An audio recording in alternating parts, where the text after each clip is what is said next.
Seguimos en Buenas tardes Uruguay. Este tema nos va poniendo en clima para abrir la columna del psicólogo Herman Schreck. Bienvenido, Herman. Buenas tardes, qué gusto estar en este momento telefónicamente, pero muy contento, además disfrutando de este día de playa.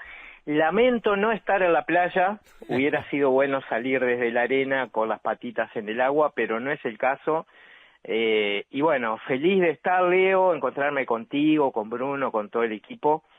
Y bueno, triste, ¿sabés qué triste? Porque me acabo de enterar que Milton Román iba a estar ahí. Me hubiera gustado estar en persona para esperarlo, darle un abrazo. Hace mucho que no lo veo a Milton y realmente es una referencia muy importante en mi trabajo.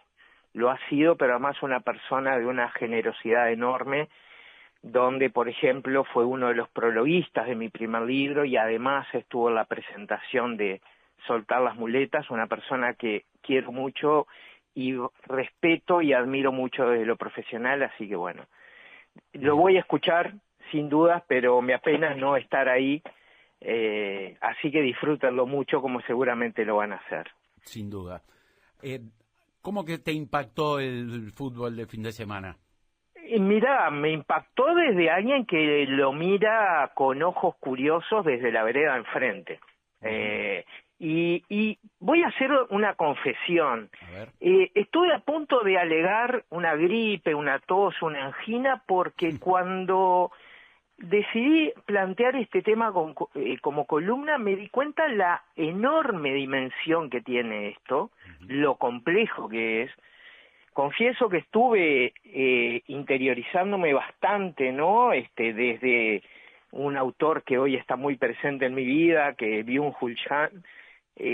Después, hace poco, una entrevista que le hicieron a Gabriel Tenenbaum y Bruno Mora en Radio Sarandí, que se las recomiendo, no tiene desperdicio, hablando sobre cuestiones legales, económicas, la droga en el fútbol. Bueno, es un tema enorme y que sin duda es un tema que tiene mucho que ver con la esencia del ser uruguayo, o sea, el fútbol, y tal vez, por un lado, me animaría a decir generacionalmente, o sea, ha estado muy presente en la vida de muchos de nosotros, y es tan amplio, Leo, que desde ya, claro que esta va a ser una columna superficial e incompleta, pero que el objetivo es invitar a pensar un poco, ¿no?, sobre este fenómeno que nos acompaña en mayor o menor medida, que hace también a la identidad como país.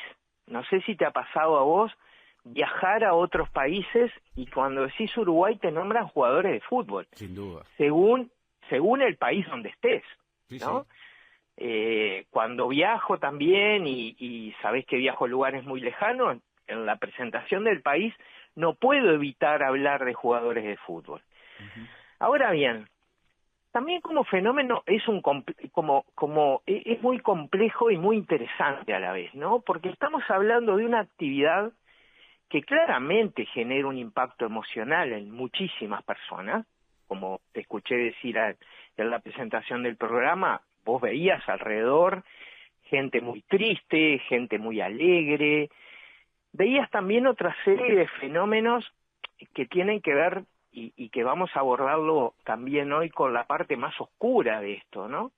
El chiste homofóbico, la violencia en todas sus formas, a veces hasta algunos episodios de confrontación en base a un resultado.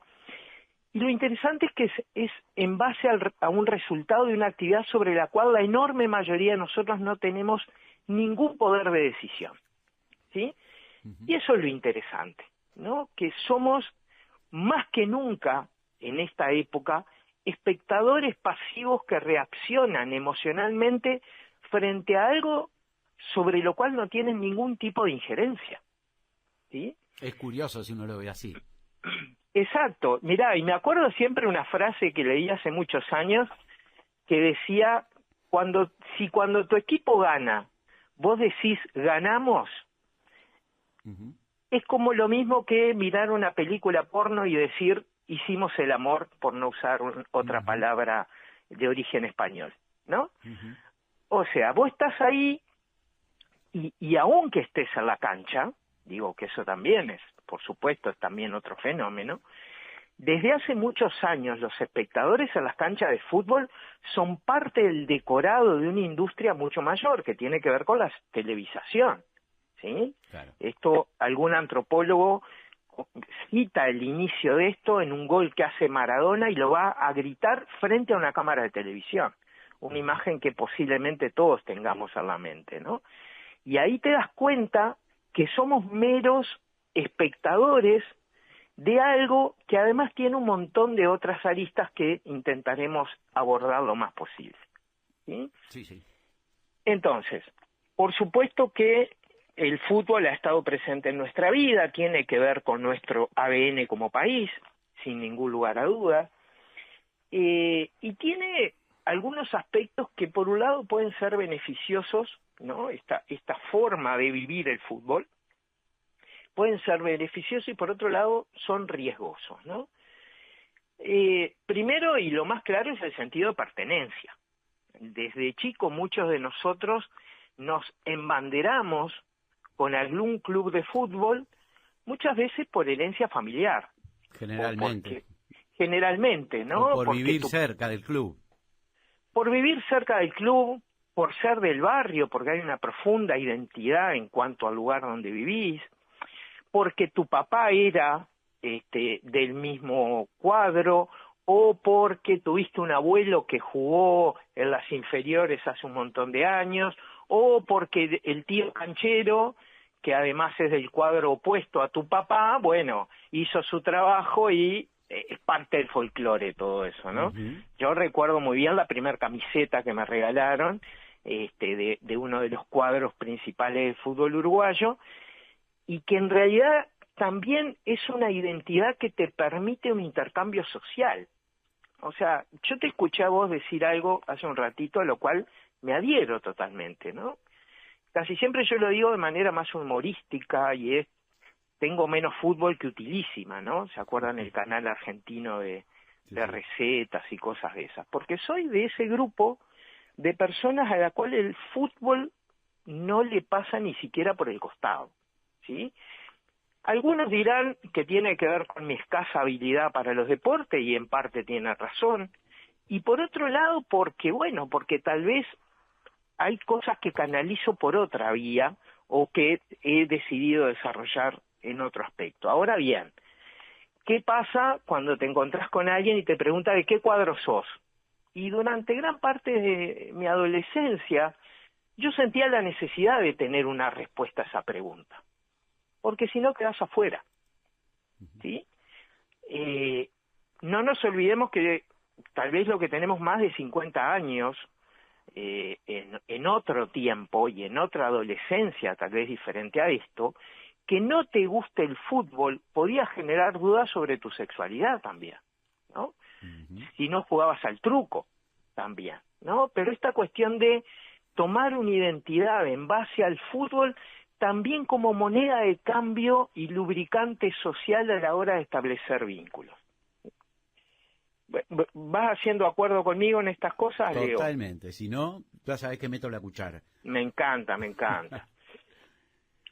Por otro lado, también el fútbol permite una socialización afectiva que promueve vínculos entre generaciones, transmisión de algunos valores, la cooperación, el esfuerzo, el respeto, valores que además son identitarios de cada país.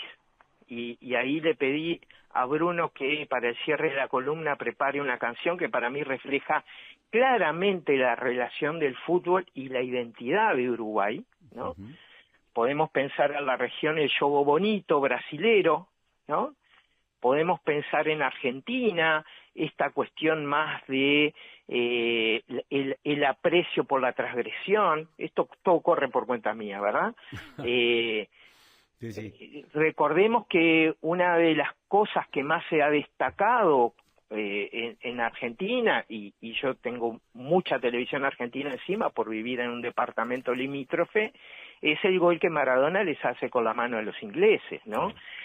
que más allá de reconocer profundamente la habilidad deportiva de ese jugador, ¿qué es lo que queda en esa cultura y en esa idiosincrasia? Ah, mirá, hizo esa transgresión y fue premiado por eso. Fíjate vos, que, Herman, que cuando me enteré del tema de tu columna, casualmente, y cuando digo casualmente es real, me crucé con un artículo de Natalia Junquera para El País de Madrid, que se llama Los secretos del corazón de Maradona.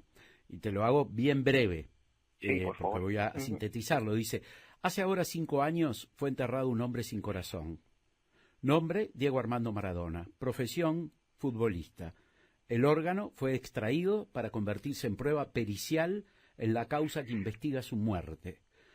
Maradona fue enterrado en el cementerio privado de Bellavista y el motor que lo encendía permanece a 70 kilómetros conservado en formol.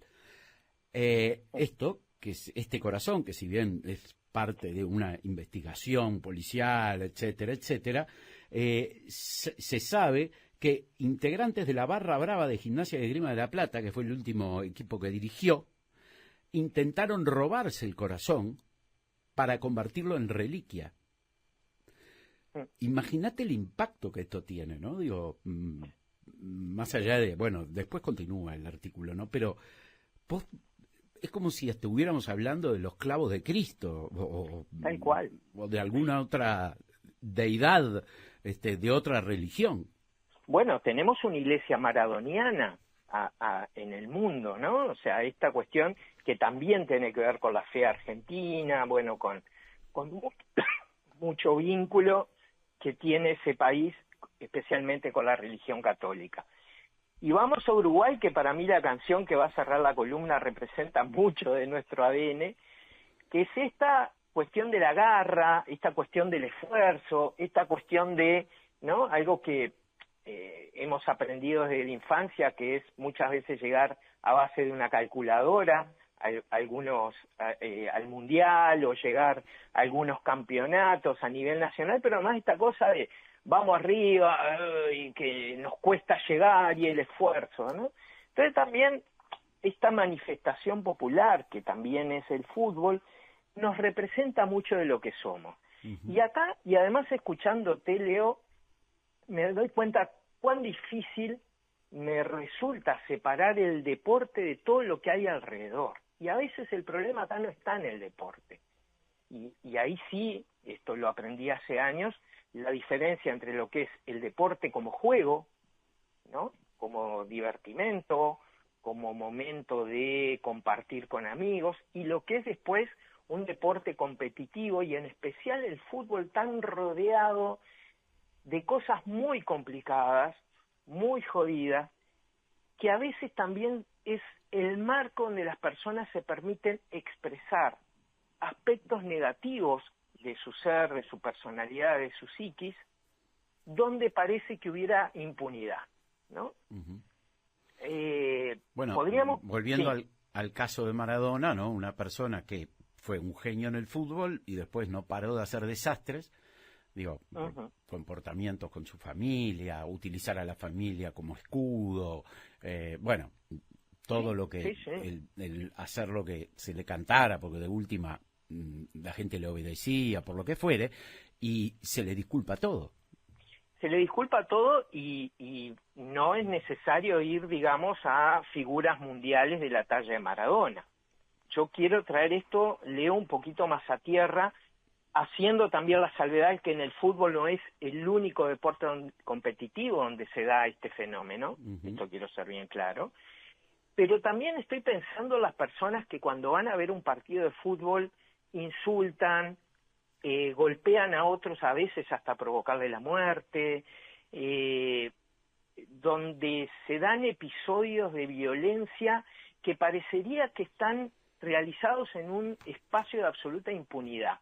Y ahí, la entrevista que le hacían a Gabriel Tenenbaum y Bruno Mora daba un dato que para mí es nuevo, y es la vinculación, por ejemplo, de muchas personas que están en puestos importantes en la justicia uruguaya, vinculados con algunos cuadros principales de fútbol.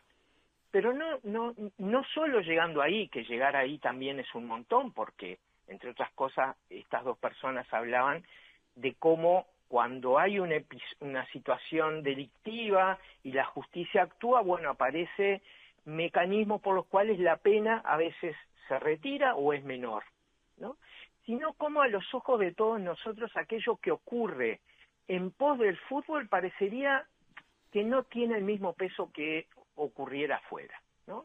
Y ahí, por supuesto, temas de violencia, agresividad, temas de insultos homofóbicos, abusos sexuales muchas veces, ¿no? Hace poco tuvimos el caso de un jugador de fútbol procesado por una situación de abuso sexual y un montón de situaciones que cuando parece que ocurre en el fútbol es diferente, ¿no? Y ahí me acordaba que hace muchos años un sociólogo argentino de apellido Bialakowski, él decía que el fútbol era la válvula de escape que como sociedad teníamos y que si no existiera este fenómeno podría haber un caos a nivel social.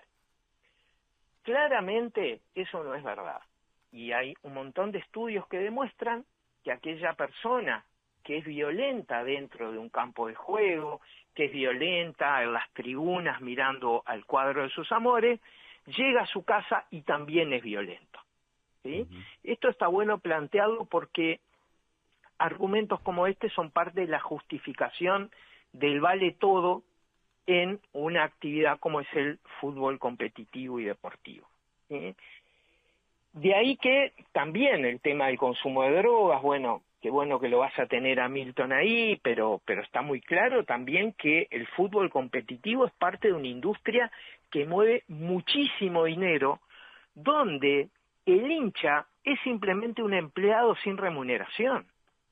Y ahí Byung-Chul Han lo explica muy claramente, donde a partir de tener una camiseta puesta, estás haciendo una publicidad por la cual no te están pagando nada, al tener reacciones emocionales frente a un deporte del cual no tenés ningún tipo de control, te estás precisamente entrenando para esto, que luego en las redes sociales se aplica mucho. En definitiva, pensar esto como un fenómeno complejo y que también nos permite repensarnos a nosotros mismos. Porque acá la cuestión no es si tengo o no un espacio donde expresar mi violencia. Es pensar qué nos está pasando como sociedad que necesitamos este tipo de espacio. ¿Qué es lo que realmente estamos poniendo ahí? Porque no es verdad, y lo voy a volver a decir, Leo, que el hincha de fútbol que le pega un fierrazo a otro en la cabeza porque hubo un penal anulado, no es que esa persona ejecuta ese acto enormemente violento en la cancha y luego va a su casa y es una persona pacífica. Eso es un mito. Claro. Eso no es verdad. Lo que tenemos que pensarnos como sociedad es qué estamos canalizando, no si tenemos solo los espacios de canalización, sino qué nos está pasando como sociedad que estos fenómenos ocurren alrededor de nosotros y lo peor de todo es que los miramos con mucha indulgencia. Uh-huh. ¿Mm? Mira, sí. Sí, a mí realmente me resulta muy interesante. Son cosas del fútbol, decimos. Sí. ¿Cómo? Son cosas del fútbol, decimos.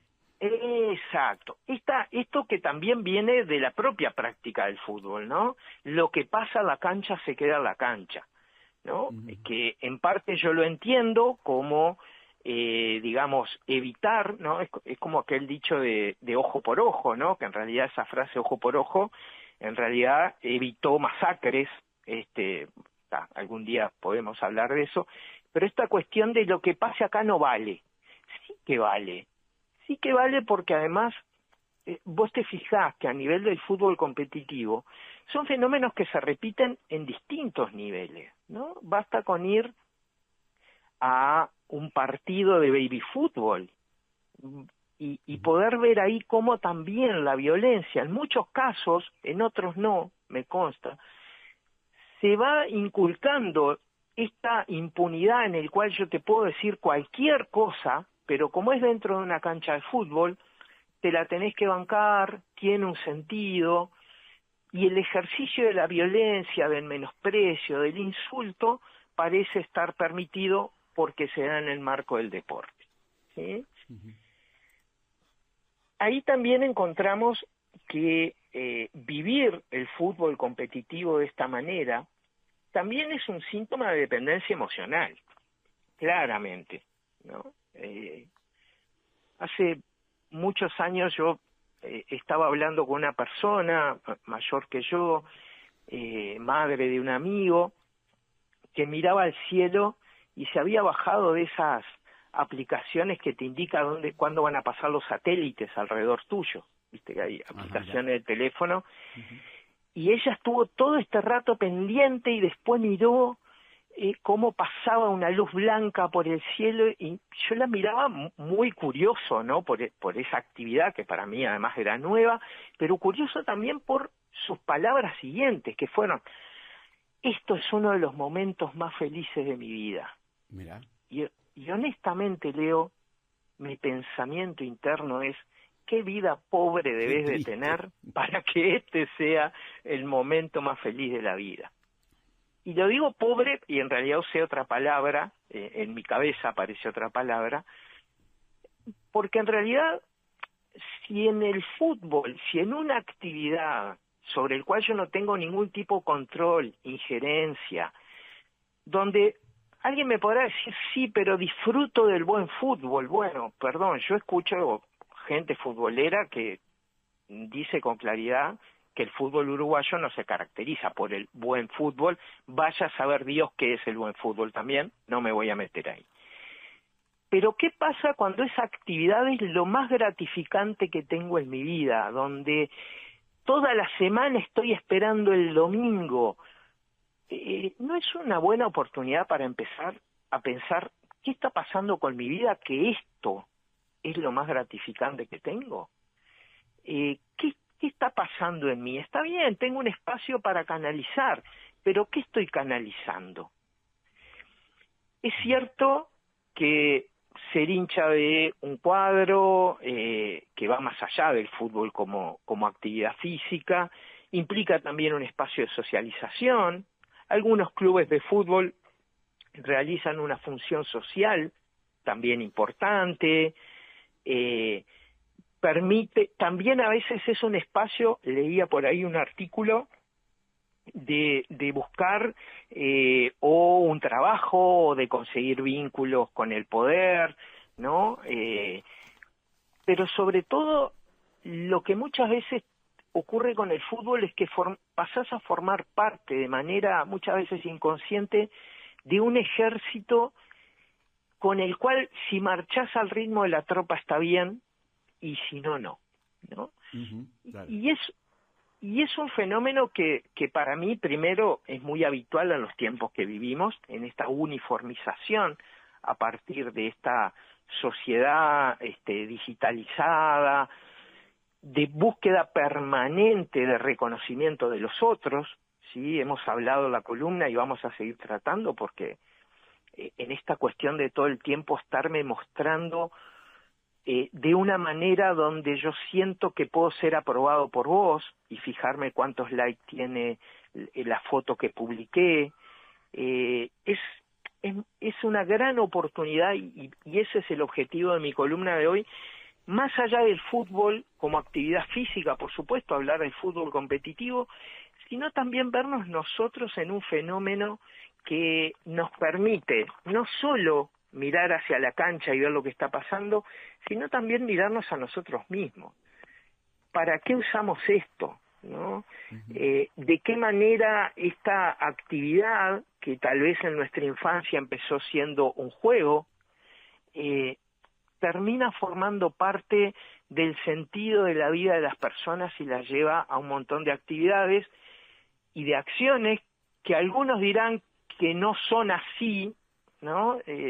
Yo no soy violento, yo solamente en la cancha le tiré una piedra a otro jugador, cuando en realidad muchas veces es expresión de lo que realmente somos, como decíamos al principio, Leo, en un espacio donde parecería que todo vale, esto está en revisión, esto está muy bueno, pero revisemos por qué utilizamos el marco del triunfo o la derrota de un cuadro de fútbol, muchas veces para expresar aspectos negativos, violencia y una mirada muy poco amorosa hacia los otros. Perfecto.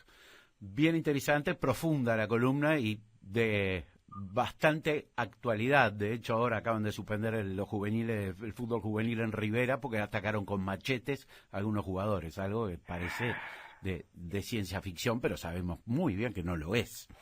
Que no, es tremendo, Leo. Gracias por aportar ese dato, bueno, que es uno de los tantos datos, ¿no?, que a menudo recibimos sobre esto, y que en realidad no hace al fútbol como deporte, no hace al placer de patear una pelota entre amigos, sí hace a una industria, sí hace a una estructura económica muy fuerte, y sí nos hace a nosotros como seres humanos que tenemos la oportunidad de mirarnos y ver realmente qué estamos poniendo ahí.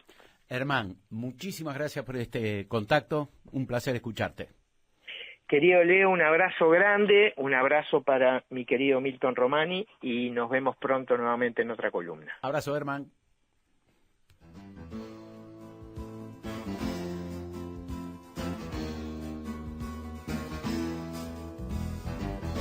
Como un cielo de verano, como el trueno de un tambor,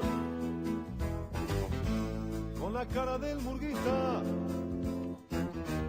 cuando baja del camión, asomando por el túnel, dominando la emoción, a la cancha la celeste, al boliche de la esquina, cerca del televisor.